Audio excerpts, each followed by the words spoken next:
Selamat malam Bapak Ibu dan saudara-saudara sekalian. Malam hari ini kita akan kembali belajar firman Tuhan.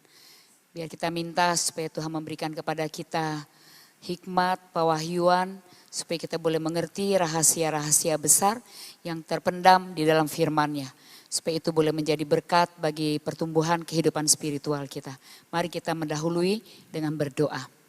Tuhan Yesus, kami mau serahkan pelajaran Alkitab pada malam hari ini ke dalam tangan Tuhan. Bila Roh Kudus akan membantu kami untuk kami boleh mengerti kebenaran firman Tuhan. Dalam nama Tuhan kami Yesus Kristus kami mohon kepadamu, haleluya, amin. Selamat malam, saya ucapkan kepada bapak-bapak, ibu-ibu dan saudara-saudara sekalian. Malam hari ini kita akan melanjutkan pembahasan kitab Yakobus. Pasal 4 ayat 13 sampai 17 dengan judul merencanakan masa depan. Saya akan bacakan ayat-ayat tersebut. Jadi sekarang, hai kamu yang berkata, hari ini atau besok kami akan berangkat ke kota Anu dan di sana kami akan tinggal setahun dan berdagang dan mendapat untung. Sedang kamu tidak tahu apa yang akan terjadi besok. Apa artinya hidupmu? Hidupmu sama seperti uap yang sebentar saja kelihatan lalu lenyap. Sebenarnya kamu harus berkata, jika Tuhan menghendaki, kami akan hidup dan berbuat ini dan itu. Tetapi sekarang kamu memegahkan diri dalam congkakmu. Dan semua kemegahan yang demikian adalah salah. Dan jika seorang tahu bagaimana ia harus berbuat baik, tetapi ia tidak melakukannya, ia berdosa. Hal yang pertama yang akan kita perhatikan adalah ayat 13 bagian A. Jadi sekarang, hai kamu yang berkata. Nah, saya menggarisbawahi kata berkata. Itu dalam bahasa Yunani itu disebut dengan legontes. Legontes itu berarti kata-kata yang keluar dari pemikiran atau sebuah perencanaan yang matang. Jadi ketika orang-orang itu berkata, mari kita merencanakan masa depan, itu sudah ada pemikiran yang matang, pemikiran yang mendalam mengenai apa yang direncanakan. Itu tentunya berbeda dengan orang yang sekedar ngomong tetapi tanpa banyak berpikir terlebih dahulu. Ada orang yang ngomong dulu baru mikir. Kalau ini mikir dulu baru bertindak. Nah, saya akan ambil sebuah contoh mengenai legontes ini. Kata-kata yang disertai dengan hikmat punya makna berarti buat orang lain. Kejadian 41 ayat 29 sampai 34. Ketahuilah Tuanku akan datang 7 tahun kelimpahan di seluruh tanah Mesir. Kemudian akan timbul 7 tahun kelaparan. Maka akan dilupakan segala kelimpahan itu di tanah Mesir karena kelaparan itu mengurus keringkan negeri ini. Sudah itu akan kelihatan, tidak akan kelihatan lagi bekas-bekas kelimpahan di negeri ini karena kelaparan itu. Sebab sangat hebatnya kelaparan itu. Sampai 2 kali mimpi itu diulang Tuanku Firaun. Berarti hal itu telah ditetapkan oleh Allah dan Allah akan segera melakukannya. Oleh sebab itu baiklah Tuanku Firaun mencari seorang yang berakal budi dan bijaksana. Dan mengangkatnya menjadi kuasa atas tanah Mesir. Baiklah juga Tuanku berbuat begini, yaitu menempatkan penilik-penilik atas negeri ini. Dan di dalam 7 tahun kelimpahan memungut 1/5 dari hasil tanah Mesir. Latar belakang dari ayat-ayat ini adalah mengenai mimpi Firaun bahwa ada kelimpahan dan kemudian ada kelaparan. Lalu Yusuf bisa menyampaikan kata-kata yang penuh dengan hikmat. Dia berkata, Ini akan terjadi segera karena mimpi itu 2 kali. Lalu yang pertama akan ada 7 tahun kelimpahan. Artinya kelimpahan itu panen begitu luar biasa berlipat kali ganda. Tapi 7 tahun kemudian akan terjadi kekeringan, kelaparan. Nah, kata-kata yang disampaikan oleh Yusuf ini kata-kata yang penuh dengan hikmat, kebijaksanaan. Mengenai masa depan negeri Mesir. Lalu Yusuf memberi solusi. Bagaimana mengatasi situasi seperti ini. Dia berkata, pada 7 tahun yang pertama, setiap panen dari petani, 1/5 kita beli. Artinya 20% dari hasil tanaman itu kita beli. Lalu kita membuat lumbung-lumbung, kita membuat gudang-gudang untuk penyimpanan beras atau gandum yang kita miliki. Hingga itu menjadi sebuah cadangan yang luar biasa banyaknya. Sehingga ketika 7 tahun kelaparan itu terjadi, kita bisa mengeluarkan dari gudang gandum-gandum tersebut. Nah, kata-kata yang bijaksana seperti ini disebut legontes. Jadi ini beda dengan orang yang hanya omong lalu kemudian, waduh saya salah ngomong. Pendapat saya tidak berkualitas. Ini omongan yang berkualitas. Nah, saya ambil lagi sebuah contoh. Di dalam 2 Samuel pasal 10 ayat 9 sampai 11. Ketika Yoab melihat bahwa serangan itu mengancam dia dari depan dan dari belakang, maka dipilihnya sebagian dari orang pilihan Israel, lalu ia mengatur barisan mereka berhadapan dengan orang Aram. Selebihnya dari rakyat itu ditempatkan di bawah pimpinan Abisai adiknya, yang mengatur barisan mereka berhadapan dengan Bani Amon itu. Lalu berkatalah Yoab, jika orang Aram itu lebih kuat daripadaku, maka haruslah engkau menolong aku. Jika Bani Amon lebih kuat daripadamu, aku akan datang menolong engkau. Jadi ini ada sebuah peristiwa di mana pasukan dari Yoab dan Abisai dikepung dari 2 jurusan. Dari depan dan dari belakang. Lalu Yoab mengeluarkan kata-kata yang berbobot, yang bermutu. Dia bilang, kita bagi pasukan menjadi 2. Yang satu melawan Aram, aku yang pimpin. Satunya lagi melawan Amon, Abisai adikku yang akan pimpin.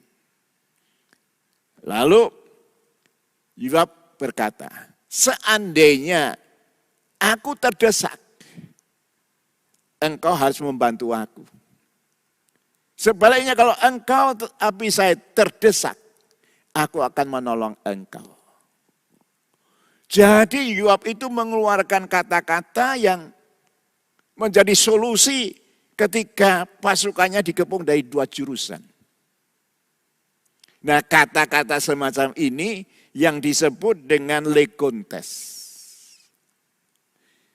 Itu sebabnya ketika kita merancangkan masa depan, ya, tentu kita membuat perencanaan. Kalau kita mau berusaha, lalu kita akan berpikir mau jualan apa.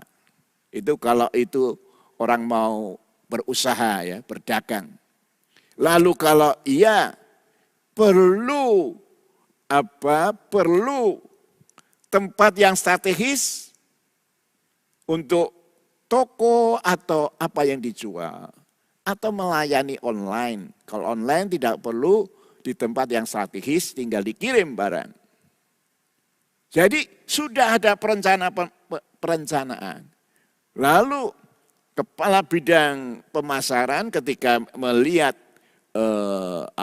penjualnya stagnan, nah dia harus memberi briefing, memberi arahan, memberi jalan keluar. Nah, kata-kata atau briefing yang diucapkan oleh pemimpin bagian pemasaran harus menjadi solusi buat omset dari usaha itu. Nah, kata-kata yang berbobot, kata-kata yang bermutu, itu namanya legontes. Di dalam gereja juga kalau kita pengen gereja itu kuat, maka tentunya kita harus mempunyai jemaat yang sehat. Ya. Setelah sehat baru banyak. Karena banyak tidak berarti sehat. Harus sehat lalu. Kemudian karena sehat lalu bertumbuh. Nah, lalu bagaimana cara membuat itu sehat? Bagaimana membuat itu bertumbuh? Nah, itu bagian lebih lanjut. Tetapi apa yang disampaikan itu namanya legontes. Sebuah kata-kata yang keluar dari sebuah perencanaan di dalam pikiran kita. Itu artinya bisa Tuhan memberi hikmat kepada kita untuk mengucapkan itu, atau dari akal yang Tuhan kasih kepada kita muncul sebuah ide yang kreatif. Itu yang namanya legontes. Itu saja pada bagian pertama. Berarti legontes itu kata-kata yang penuh dengan solusi begitu ya. Ya. Dan berkaitan dengan perencanaan masa depan dalam hidup kita, berarti Pak Gunawan, dalam kehidupan kita sebenarnya kita memerlukan orang lain untuk menjadi penasehat kita begitu. Betul. Khususnya di dalam sebuah hal yang akan kita kerjakan. Perencanaan. Dan kita, ya perencanaan, dan kita mengharapkan ada hasil dari dalamnya. Ya. Dan kemudian berarti juga legontes itu berarti kata-kata kita pun juga harus bisa memberikan solusi kepada orang lain, begitu ya. Jangan sampai kita maksudnya begini, kata-kata kita sedikit tetapi itu memberikan jalan keluar begitu. Itu adalah legontes. Atau berbobot gitu. Ya, legontes berarti ya, berbobot. Oke. Jadi lebih baik ngomong sedikit tapi berguna buat orang lain atau berbobot daripada banyak omong tapi kosong. Gitu. Jadi kita perlu menjaga supaya kata-kata kita selalu legontes, memberi solusi, menguatkan, menghibur, memberi jalan keluar. Ya, itu bagian pertama. Jadi ketika Yakobus mengatakan para pedagang itu berkata, itu kata-kata yang di dalamnya sudah ada perencanaan. Berapa lama aku di sana, jualan apa, itu sudah ada di sana. Ya. Lalu kemudian berapa lama aku di sana dan berapa lama lagi aku balik ke kampung halamanku membawa keuntungan dan sebagainya. Itulah legontes. Pak Gunawan, untuk mengkonfirmasi berarti yang pertama kita perlu di dalam berkaitan dengan perencanaan, kita perlu untuk meminta sama Tuhan hikmat. Supaya apa yang kita rencanakan itu tepat. Ya. Dan yang kedua berkaitan dengan legontes adalah kita tetap tidak bisa hidup seorang diri begitu ya. Tetapi kita memerlukan orang lain, khususnya orang-orang yang bijak yang kita bergaul, supaya nasihat-nasihat yang kita terima itu adalah nasihat-nasihat yang tidak menjerumuskan, tetapi nasihat yang memang mendatangkan keuntungan buat kita begitu. Ya. Jadi ketika masa jaya daripada Raja Daud, dia punya penasihat yang namanya Ahitofel. Itu ayah dari Batseba. Alkitab berkata kata-katanya itu seperti kata Tuhan. Jadi penuh perhitungan tepat. Itu sebabnya kita melihat di samping Tuhan menyertai pertempuran dari Daud, tetapi juga perencanaan-perencanaan yang Daud bikin itu matang. Kenapa? Dia punya penasihat gitu. Alkitab hanya mengatakan itu Ahitofel. Ya, kita juga mendengar di Alkitab ada juga Husai. Jadi ada beberapa orang yang dianggap punya pemikiran, dan kemudian Daud mendapat keuntungan dari pemikiran-pemikiran dan kata-kata orang berbobot ini. Gitu. Nah, sekarang kita melanjutkan dengan hal yang kedua. Perencanaan itu harus melibatkan Tuhan. Di dalam Yakobus pasal yang keempat, ayat yang ke-13 dikatakan di sana. Jadi sekarang, hai kamu yang berkata, hari ini atau besok kami berangkat ke kota Anu, dan di sana kami akan tinggal setahun dan berdagang, serta mendapat keuntungan. Jadi memang terbaik itu minta pimpinan Tuhan dulu, baru bertindak. Jangan bertindak dulu, lalu ketika ada jalan buntu, baru minta penyertaan Tuhan. Nah, kita akan melihat apa yang dilakukan Daud. Daud itu kan senantiasa, kita belum pernah mendengar bahwa Daud itu kalah perang. Ya. Tapi selalu menang. Tentu faktornya memang dia seorang yang gagah perkasa, hero, mengalahkan beruang, singa, dan mengalahkan Goliat. Dan dia punya pasukan yang luar biasa juga sama hebatnya. Tetapi itu bukan faktor satu-satunya. Dia minta pimpinan Tuhan ketika mau maju berperang. Dia bertanya, saya maju? Kalau Tuhan berkata, ya. Lalu dia lanjutkan, gimana caranya? Jadi detail tanya kepada Tuhan, lalu Tuhan memberi solusi dan kemenangan terjadi. Nah, untuk itu kita coba lihat sebuah contoh. Di dalam 2 Samuel pasal 5 ayat yang ke-18 sampai 20. Ketika orang Filistin itu datang dan memencar di lembah Refaim, bertanyalah Daud kepada Tuhan, apakah aku harus maju melawan orang Filistin? Akan kau serahkan mereka ke dalam tanganku? Tuhan menjawab Daud, majulah, sebab aku pasti menyerahkan orang Filistin itu ke dalam tanganmu. Lalu datanglah Daud di Baal Perasim, memukul mereka kalah di sana dan berkata ia, Tuhan telah menerobos musuhku di depanku, seperti air menerobos. Sebab itu orang menamakan tempat itu Baal Perasim. Suatu ketika setelah Daud dilantik menjadi raja, orang-orang Filistin bersatu mengepung Daud di lembah Refaim. Nah, sebelum menghadapi pertempuran itu, Daud bertanya dulu kepada Tuhan.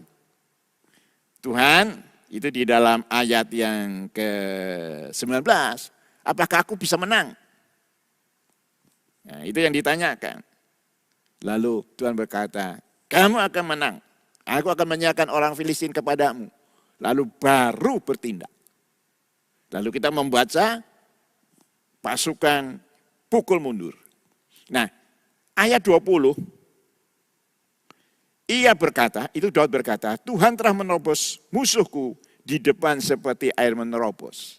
Jadi ini sebuah indikasi bahwa cara yang ditempuh adalah seperti air menerobos. Jadi pasukannya maju lurus ke depan.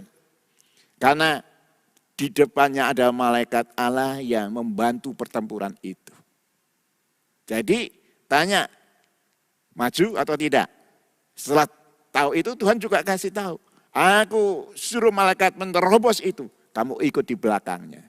Dan kamu akan mendapat kemenangan. Ya. Nah, saya lanjutkan. Ternyata orang Filistin itu tidak kapok. Mereka setelah bisa konsolidasi kembali. Lalu berusaha menyerang kembali Daud. Di lembah yang sama, musuh yang sama. Ya. Nah, coba kita lihat 2 Samuel 5 ayat 22 sampai 23. Ketika orang Filistin maju sekali lagi memencar di lembah Refaim, maka bertanyalah Daud kepada Tuhan. Dan ia menjawab, jangan maju. Tapi buatlah gerakan lingkar sampai ke belakang mereka sehingga engkau dapat menyerang mereka dari jurusan pohon-pohon kertau. Dan bila engkau mendengar bunyi derap langkah di puncak pohon-pohon kertau itu, maka haruslah engkau bertindak cepat, sebab pada waktu itu Tuhan telah keluar berperang di depanmu untuk memukul kalah tentara orang Filistin. Dan Daud berbuat demikian seperti yang diperintahkan Tuhan kepadanya. Maka ia memukul kalah orang Filistin, mulai dari Geba sampai Geser. Jadi ini ada pelajaran yang menarik. Daud menghadapi musuh yang sama dan pertempurannya di tempat yang sama, lembah Refaim. Dan dulu dia menang. Tapi untuk pertempuran yang kedua masih tetap minta petunjuk Tuhan. Lalu Tuhan memberi kepada kita, ayo maju. Tapi tidak maju ke depan, mutari musuh. Lalu malaikatku akan jalan, lalu pohon kertau itu akan ada bunyinya, kamu nerjang, kamu menang. Jadi yang pertama itu pertemuan pertama pasukan Daud maju, lurus. Tapi ketika pertempuran kedua, mutar. Nah ini menjadi pembelajaran buat kita orang-orang yang ada di gereja. Ketika dulu kita dengan cara A, lalu spiritual jemaat bertumbuh, lalu kemudian jemaat bertambah. Lalu satu ketika gereja itu mengalami stagnasi atau penurunan semangat, penurunan antusias dalam ibadah, lalu jemaat makin berkurang. Kita tidak boleh langsung serta-merta berkata, dulu saya pakai cara A, sekarang saya akan pakai lagi cara A. Belum pasti benar. Daud musuhnya sama. Di lembah yang sama. Ketika dia bertanya lagi, jawaban Tuhan beda. Solusinya bukan terjang, tapi mutar. Itu sebabnya setiap kasus, kita tidak berkata dulu kasusnya sama dengan ini, kita pakai cara yang lama. Belum tentu, belum tentu. Jadi ini mesti menjadi pembelajaran kita, tidak harus konsep yang menyebabkan sukses di masa kemarin, itu pasti akan menjadi solusi untuk sukses di masa kini. Nah, ini pembelajaran begitu. Nah, lalu satu lagi saya mau sampaikan kepada saudara. Ini menarik ini. 2 Raja-Raja 3 ayat 9 sampai 12. Maka berjalanlah Raja Israel dan Raja Yehuda dan Raja Edom. Tetapi sudah mereka berkeliling 7 hari dalam perjalanan jauhnya. Maka tidak terdapat air untuk tentara dan untuk hewan yang mengikuti mereka. Lalu berkata Raja Israel, wahai, Tuhan telah memanggil ketiga raja ini untuk menyerahkan mereka ke dalam tangan Moab. Tetapi bertanyalah Yosafat, tidak adakah di sini seorang nabi Tuhan, supaya dengan perantaraan kita bisa meminta petunjuk Tuhan. Lalu salah seorang pegawai Raja Israel menjawab, katanya, di sini ada Elisa bin Safat yang dahulu melayani Elia. Berkatalah Yosafat, memang padanya ada firman Tuhan.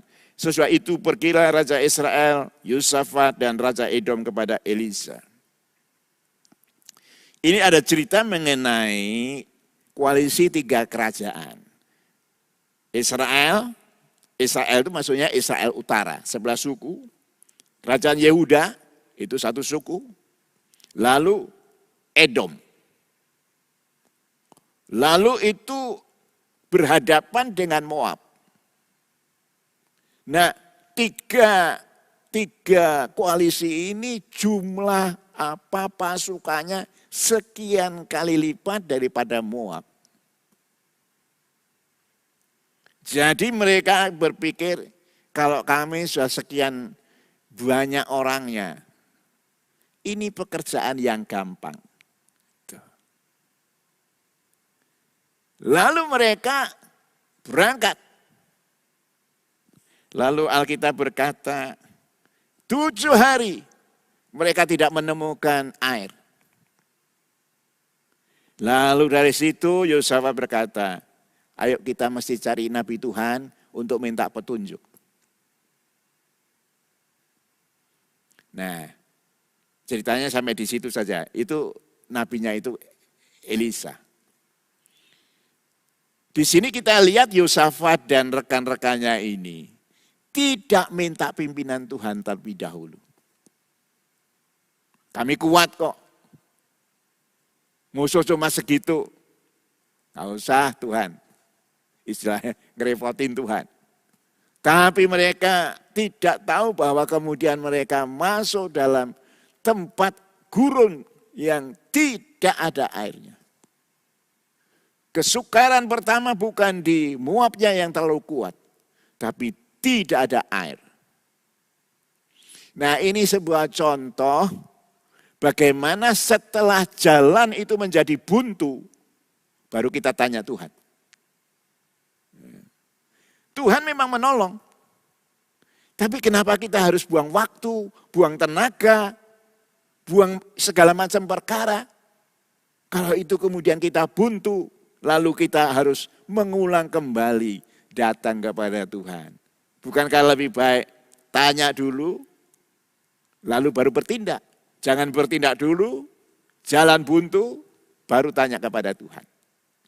Saya pikir ini yang perlu buat kita sebagai pembelajaran. Jangan karena kita merasa hebat, oh perkara ini enggak perlu Tuhan lah, aku bisa ngatasi sendiri.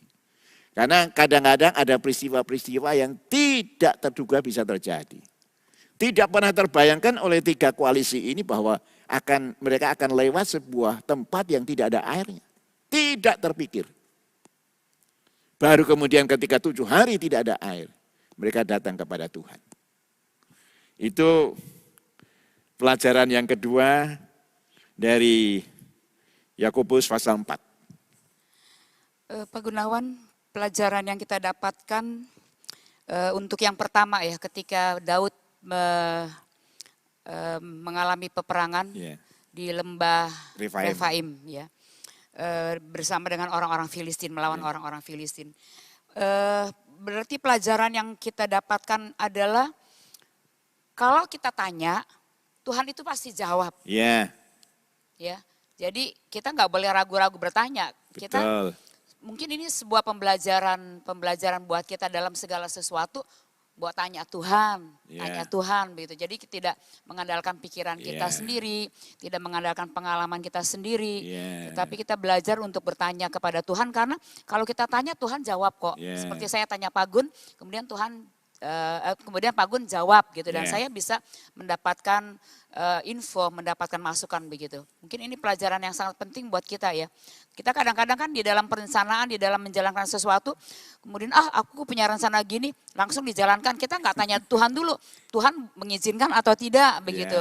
Kemudian kita juga tidak tanya sama Tuhan, Tuhan jalan keluarnya gimana nih? Karena kalau kita ngelihat dari peristiwa Daud melawan orang-orang Filistin, itu kan Tuhan juga bisa, bukan cuma dia bisa menjawab apa yang kita tanya, tetapi dia juga bisa memberikan arahan secara detail begitu ya. Caranya yang detail, caranya yang jelas itu bisa diberitahukan kepada kita, sehingga hasilnya ketika kita bertanya dan Tuhan menjawab adalah kita mendapatkan sesuatu yang luar biasa begitu Pak Gun ya. Betul. Ya, kemudian yang kedua. Atau sebelum yang kedua, saya bisa tambahkan. Jadi ini mesti prinsipnya tadi kita sepakati, Tuhan itu kalau kita datang Tuhan itu akan menjawab. Cuma kalau kita itu jarang berdoa, kita jarang ngurusin hal spiritual. Ketika Tuhan memberi pengarahan kita itu bisa tidak dengar loh. Jadi ini tidak kata-kata ini otomatis nggak pernah doa atau langkah berdoa. Nah kita tidak pernah bisa, ini yang masuk di pikiran itu pikirannya sendiri atau dari Tuhan. Lalu tidak bisa membedakan gitu. Nah tapi beda dengan orang yang continue terus-menerus setiap hari membangun membangun supaya rohnya kuat, berhubungan dengan Tuhan. Nah, dia bisa mengenali ini suara Tuhan, ini bukan. Suara Tuhan atau tidak kalau dia ragu, dia bisa lihat firman. Ini sesuai atau melanggar firman. Gitu. Jadi ini yang perlu saya tambahkan. Lalu yang kedua, kadang-kadang Tuhan juga bisa ketika kita berdoa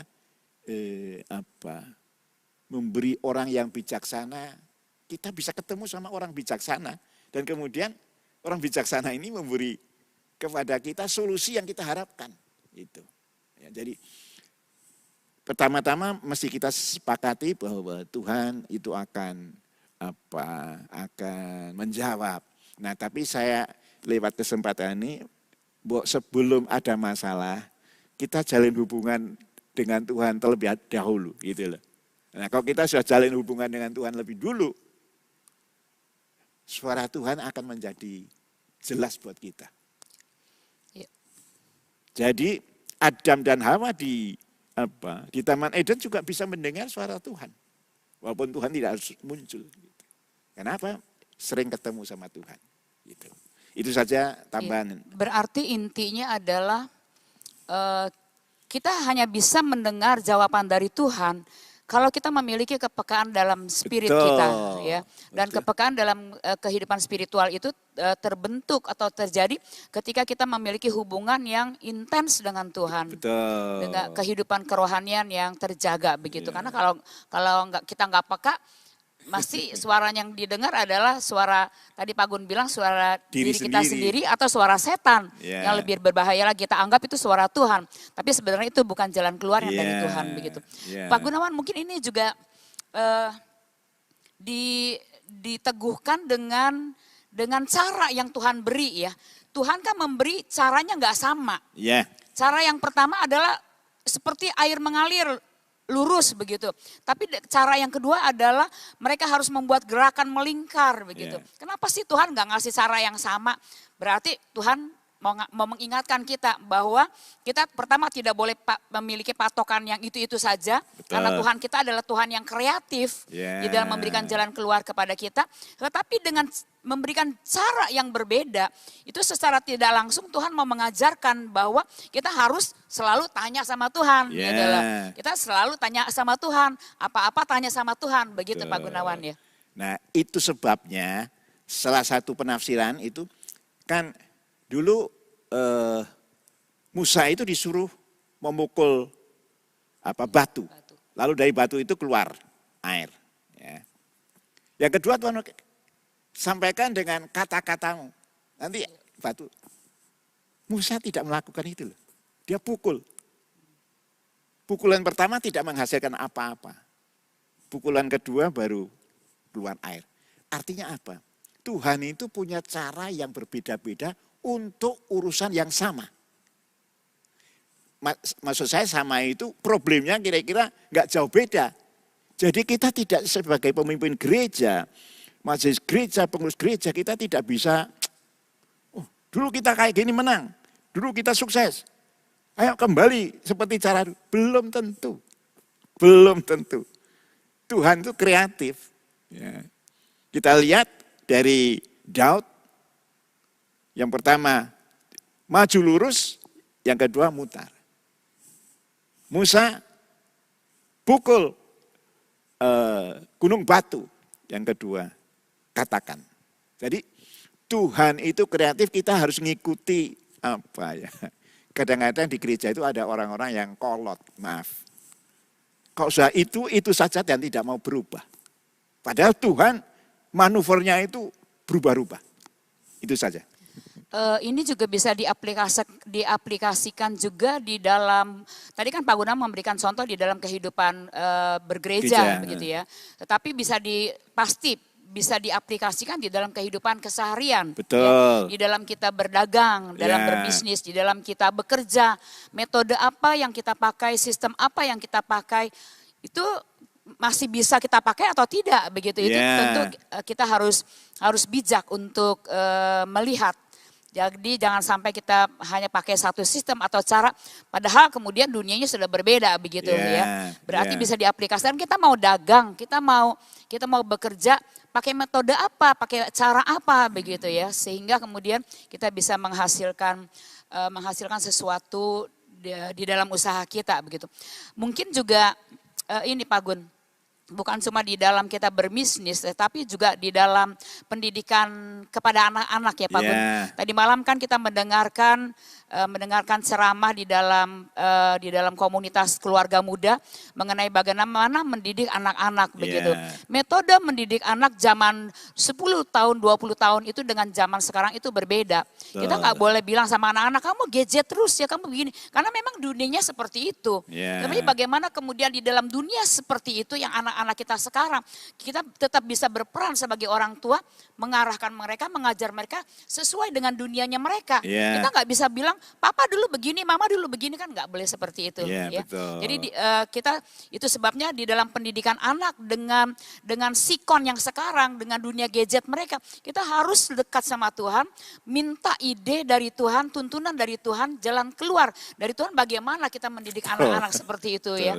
Saya pikir tadi malam itu bagus sekali ya. Itu kalau ada rekamannya mungkin yang keluarga-keluarga muda bisa mendengar kembali bagaimana pentingnya untuk mendidik anak-anak di dalam zamannya mereka ya. Bukan dengan caranya kita dulu, bukan begitu.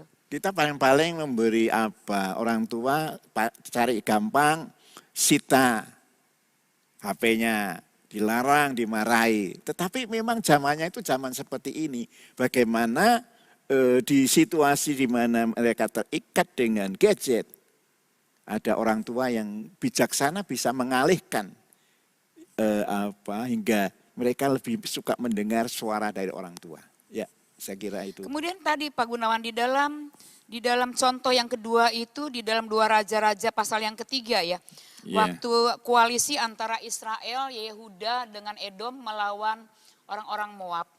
Itu saya mau mengkonfirmasikan lagi Pak Gunawan mengenai pelajaran yang kita bisa dapatkan adalah bahwa kita tidak boleh, adalah bagus sebenarnya kalau ketika kita memiliki masalah, terus kita datang kepada Tuhan. Datang sama Tuhan. Tapi ada lebih baik lagi sebelum ada masalah di dalam pekerjaan, dalam anak-anak, dalam rumah tangga, kita tanya dulu sama Tuhan, itu akan ada lebih baik begitu ya. Ya, jangan artinya ketika sudah ketemu jalan buntu, gang buntu, baru kita putar balik. Ya, walaupun Tuhan masih tetap berkemurahan untuk memberikan kepada kita jalan keluar dan petunjuk begitu ya.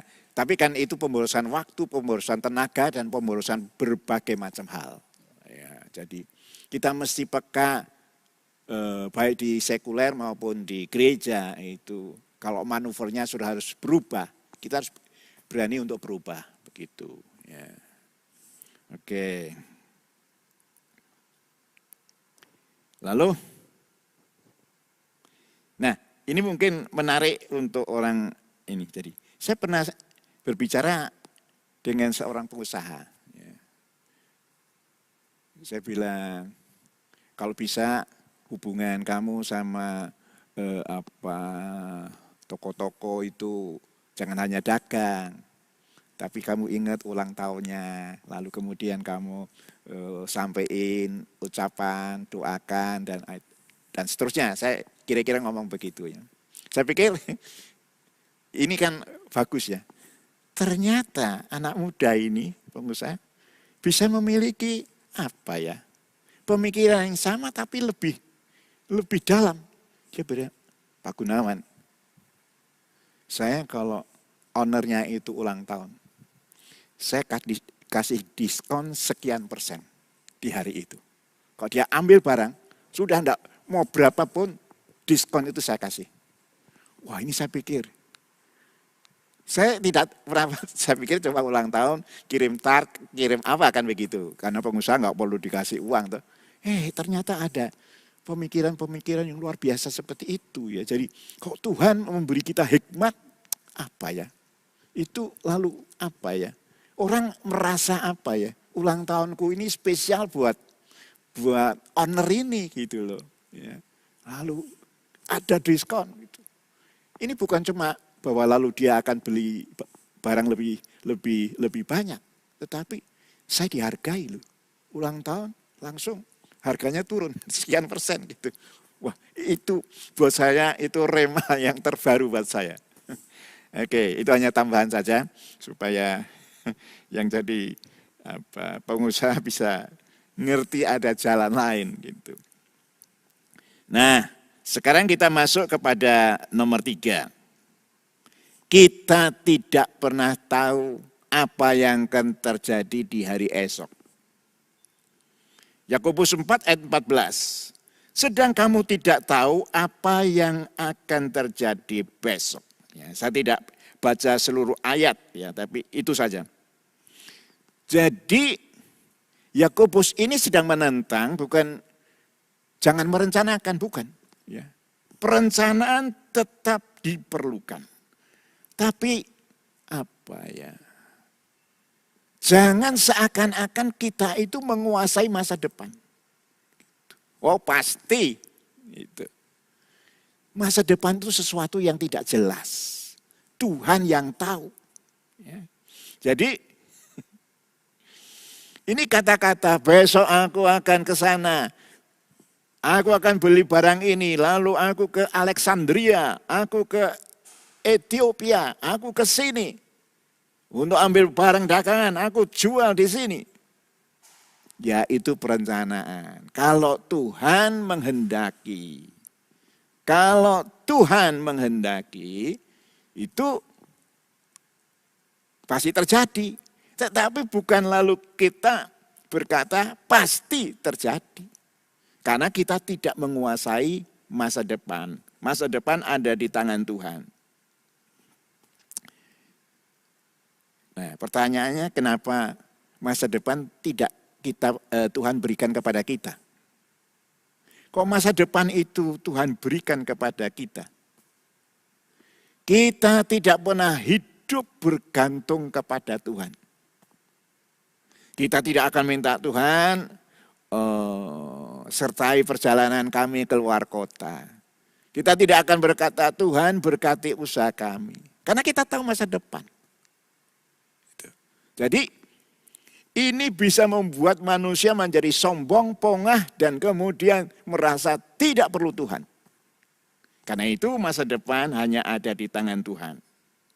Tapi sekali lagi, itu tidak berarti bahwa kita tidak perlu membuat perencanaan. Perencanaan tetap.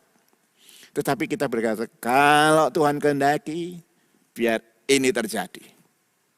Ya. Saya akan coba bacakan kepada saudara, kitab Kejadian 28 ayat 20 sampai 22. Lalu bernasalah Yakub, jika Allah menyertai dan akan melindungi aku di jalan yang kutempuh, memberi kepadaku roti untuk dimakan dan pakaian untuk dipakai, hingga aku selamat kembali ke rumah ayahku, maka Tuhan akan menjadi Allahku. Dan batu yang kudirikan sebagai tugu akan menjadi rumah Allah dari segala sesuatu yang engkau berikan kepadaku. Akan selalu kupersembahkan 1/10 kepadamu. Ada kata nazar. Apa itu nazar?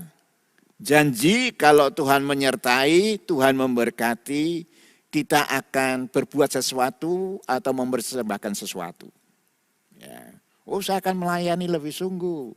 Saya akan bantu pekerjaan Tuhan. Saya bantu misi, saya bantu ini. Kalau Tuhan memberkati, itu nazar. Nah, kita tidak akan bicara mengenai nazar, tapi kata-kata Daud ini. Jika Allah menyertai. Kata jika itu sebuah pengandaian yang tidak jelas. Apakah Tuhan itu akan menyertai? Yakub tidak yakin karena dia merasa dia pelarian, sudah nipu bapaknya. Dia berkata, aku Esau, merampas berkat Esau. Dia menjadi orang yang bersalah. Lalu ketika dia menghadap Tuhan di Betel, dia ngomong, jika Tuhan berbelas kasihan, lalu menyertai aku. Jadi ini menunjukkan apa ya? Yakub itu tidak tahu masa depan. Kalau dia tahu masa depan, dia tidak akan berkata jika. Tuhan yang akan menjaga memelihara aku. Kepadamu aku akan menyembah engkau. Gitu. Tapi karena dia tidak yakin mengenai masa depan itu ada dalam pengetahuannya. Maka ada beberapa kata yang harus kita perhatikan. Jika Allah menyertai. Lalu yang kedua, akan melindungi. Akan itu kan sesuatu yang belum pasti. Beda dengan saya berkata, Tuhan pasti menyertai kita. Jalan sampai pada tujuan pasti tercapai. Nah itu omongan yang dengan keyakinan. Tapi kalau seseorang tidak yakin dengan masa depan, dia akan berkata seperti ini. Kau Tuhan, misalnya orang yang banyak dosanya lalu datang kepada Tuhan, minta kesembuhan, minta pemulihan. Kalau Tuhan berbelas kasihan. Kalau itu kan mengandaikan Tuhan itu bisa bertindak atau tidak. Kenapa orang itu berkata begitu? Karena dia tidak tahu masa depan. Jadi ketika seseorang tidak tahu masa depan, maka sesuatunya hanya insya Allah. Kalau Tuhan kehendaki. Kejadian 37 ayat 13 sampai 14 berkata begini.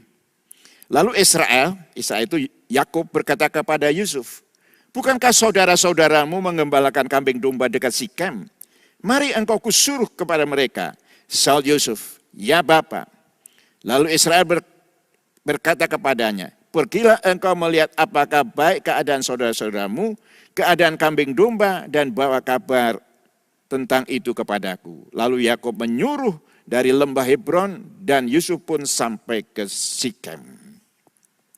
Jadi di sini kita melihat ini ketika anak-anak Yakub sedang ada di padang penggembalaan yang jauh, lama tidak balik, maka Yakub kirim Yusuf, coba tilikin kakak-kakakmu. Mereka baik-baik saja.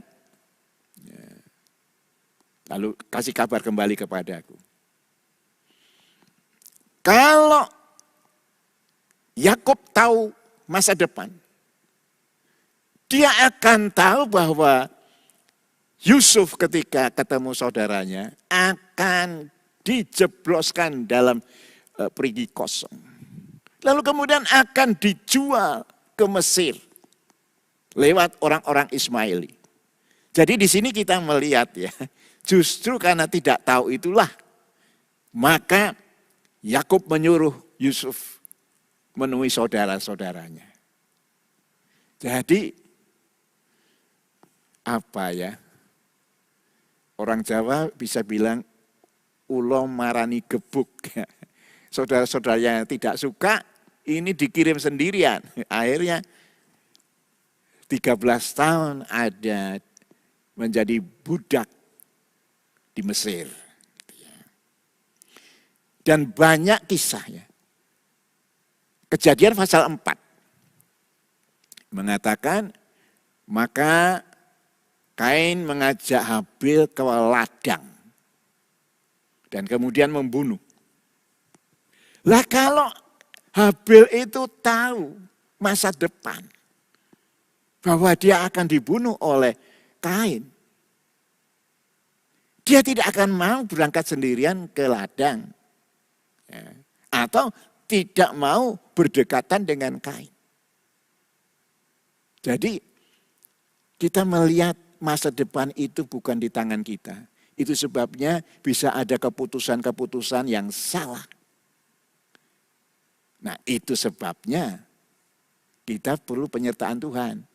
Bukan hanya dalam bisnisnya, tetapi perjalanan ketika kita keluar kota, naik pesawat, naik kereta, naik kapal laut, darat. Kita mesti minta pimpinan Tuhan karena kita tidak tahu apa yang akan terjadi di hari esok. Ya, itu Dari saya, bagian ketiga. Pak Gun, Yakub nggak ngerti apa yang akan terjadi terhadap anaknya Yusuf. Ya. Ya. Dia tidak tahu bahwa perintahnya untuk pergi mencari kakak-kakaknya itu berakibat tidak Buruk, baik. ya. Ya. Tadi Pak Gun sudah menjelaskan karena memang kita tuh nggak ngerti kok apa yang akan terjadi dalam kehidupan kita, bukan cuma setahun yang akan datang, tetapi besok juga kita tidak tahu. Ya. Dan 1 menit ke depan juga kita tidak tahu apa yang akan terjadi, begitu. Tetapi pelajaran yang tadi Pak Gun sampaikan adalah kita harus belajar selalu melibatkan Tuhan. Betul. Di dalam masa depan kita. Tapi mungkin Pak Gun ya, seandainya pun kita lalai di dalam bertanya dulu kepada Tuhan, Tuhan itu bisa membalikan ya. Ya. Tuhan tetap penuh dengan kasih karunia, penuh dengan kemurahan, kebaikan kepada kita, dan dia akan membuat di Roma 8 ayat 28. Ya, Begitu ya. Tuhan betul. akan mendatangkan kebaikan. Ya, betul. Mungkin Pak Gun bisa lebih menjelaskan mengenai hal ini, karena kita kadang-kadang kan memang kita memang nggak ngerti kok apa yang akan terjadi di depan, tetapi di dalam realita kesehari-hari tiba-tiba sakit, tiba-tiba ada orang yang mengganggu di dalam bisnis dan sebagainya. Selain daripada kita memang harus bertanya dulu kepada Tuhan, kemudian apa Pak Gun nasihatnya supaya kita tidak salah penafsiran kita terhadap Tuhan, begitu loh. Jadi gini, bisa kita salah ambil keputusan, ya itu yang pertama. Tapi Tuhan itu, maaf, saya ibaratkan seperti GPS, Google Map. Kalau kita dituntun untuk lurus, tapi kita belok, GPS itu tetap akan nuntun kita ke arah tujuan yang kita tuju. Ya, jadi tidak pernah GPS itu, kamu nggak ngikuti aku ya, kamu rasakan sendiri, kamu nggak akan sampai ke tujuan. Tuhan kira-kira seperti itu cara kerjanya. Jadi gini, mungkin karena kita tidak tahu masa depan, kita membuat keputusan seperti Yakub. Nah, pertanyaannya begini. Lalu tapi Tuhan yang tadi Ibu Gunawan katakan, Tuhan bisa merekayasa secara kreatif bencana itu menjadi berkat. Gitu. Tapi kita juga tidak boleh berkata bahwa itu satu-satunya cara yang bisa membuat Yusuf menjadi pemimpin di Israel. Tuhan bisa merekayasa cara yang berbeda. Tidak harus lewat penderitaan itu bisa. Itu. Jadi kita harus melihat Tuhan itu tidak hanya punya satu jalan, satu metode untuk menolong kita. Ada banyak. Ya. Nah, Yusuf itu menjadi korban kesalahan keputusan dari Yakub. Tetapi yang penting itu Yusuf merespon dengan baik. Walaupun dia dijual, walaupun dia jadi budak. Kalau kita lihat bagaimana ketika dia berpelukan dengan saudaranya, ketika dia sudah menjadi orang kedua di Mesir. Dia ngomongnya, wah luar biasa. Saya sendiri harus mengaku, belum tentu bisa ngomong seperti Yakub. Dia kira-kira ngomongnya gini, kamu jangan mempersalahkan dirimu. Ini bukan kamu yang nyuruh aku ke sini. Tuhan yang menyuruh aku berangkat ke sini lebih dulu. Untuk mempersiapkan ketika ada bahaya kelaparan, seisi keluarga kita terpelihara. Dia sama sekali tidak memberi penuduhan kepada saudara-saudara. Lihat, Tuhan kita luar biasa, biar kamu ngoyong-ngoyong saya, biar kamu nyeksa saya, membuang saya, Tuhan tetap angkat saya. Bukan itu. Dia berkata, kamu tidak salah. Ini cara Tuhan untuk membawa aku ke sini. Supaya apa? Bukan supaya aku menjadi orang kedua. Tapi dengan menjadi orang kedua di Mesir, aku bisa memelihara seisi keluarga Yakub. Ya. Pak Gun, saya dapat pelajaran begini. Tadi kan intinya adalah kita harus melibatkan Tuhan dan bertanya kepada Tuhan di dalam merencanakan apapun juga. Di dalam, entah itu dalam bisnis, pengasuhan anak, rumah tangga dan sebagainya. Pak Gun, waktu Yakub menyuruh Yusuf, memang kan dia tidak tahu. Tapi kan tujuannya kan baik ya. Tujuannya baik adalah untuk memperhatikan kakak-kakaknya gimana, udah makan atau belum, ada makanan atau tidak, selamat atau tidak, kan tujuannya baik. Tapi saya dapatkan pelajaran bahwa walaupun kita punya rencana baik, tujuan baik, itu belum tentu hasilnya baik ya. Betul. Itu sebabnya kita harus benar-benar melibatkan Tuhan, kira-kira begitu Pak Gun ya. Betul. Karena yang baik menurut kita itu belum tentu baik juga di mata Tuhan begitu. Ya. Nah tapi hal yang buruk yang terjadi, ya, itu Tuhan bisa balikkan seperti tadi Roma 8 itu untuk kebaikan kita. Yang tadi saya katakan apa satu-satunya cara Yusuf bisa menjadi orang kedua di Mesir harus dengan cara itu. Menurut saya ada banyak cara. Tapi itu salah satu di tengah-tengah kebencian, ketidaksukaan saudara kepada Yusuf, lalu menjadi itu sebetulnya ini kepekaan orang tua terhadap situasi anak-anaknya yang jealous, yang iri itu tidak terpantau. Jadi saya pikir ini ada keputusan ini karena apa? Yakub tidak bisa tahu betul-betul hati anak-anaknya. Sejauh mana iri hatinya itu. Sudah begitu rupa hingga walaupun itu satu ayah tetap dijual. Itu kalau dibunuh, itu penderitaannya berhenti. Tapi kalau dijadikan budak, seumur hidup. Hanya karena Tuhan menyertai, lalu dia dimuliakan. Tapi dijual itu lebih jahat daripada dibunuh menurut saya. Jadi itu kira-kira gambarannya. Oke, intinya Pak Gun, konfirmasi lagi. Jadi kita bertanya kepada Tuhan bukan ketika kita sudah kehabisan ide. Ya. Bukan ketika kita sudah kehabisan jalan. Ya. Bukan ketika kita sudah nggak tahu lagi apa yang harus kita lakukan. Tetapi kita belajar untuk bertanya kepada Tuhan walaupun kita punya ide dan ide kita rasa bagus. Apalagi kita punya pengalaman yang baik dengan itu. Bukan seperti itu ya. Dalam situasi apapun juga, entah itu kita kehabisan akal atau kita punya akal yang brilian, tapi kita tetap harus tanya Tuhan. Karena jangan-jangan ide yang brilian itu tidak menghasilkan sesuatu yang positif buat kita, begitu intinya ya. Karena tadi menyangkut Yakub, saya ingat ini. Yakub itu kan tidak tahu apa yang akan terjadi ketika dia lari dari Esau. Dia tidak tahu apa yang terjadi di Haran, di rumah omnya yang namanya Laban. Dia ditipu, cinta sama adiknya, dikasih kakaknya yang dia tidak cinta. Lalu dia harus kerja 14 tahun untuk mendapatkan Rahel. Lalu yang kedua, selama 6 tahun, 10 kali perjanjian itu dirubah-rubah terus. Oleh omnya sendiri. Kalau dia, maaf ya, belum sampai Haran, tahu itu. Itu menjadi pilihan sulit. Saya pergi ke Haran atau enggak ya? Atau dia mau mencari tidak di rumah takut pedang Esau, tidak di Laban yang seperti itu. Dia cari di tempat lain. Ya. Kalau tahu seperti itu. Jadi, tapi gini, kata-kata Daud luar biasa. Kalau Tuhan tidak menyertai aku tidak akan berkelimpahan seperti ini, walaupun 10 kali diubah perjanjiannya. Aku akan pulang tanpa membawa apa-apa.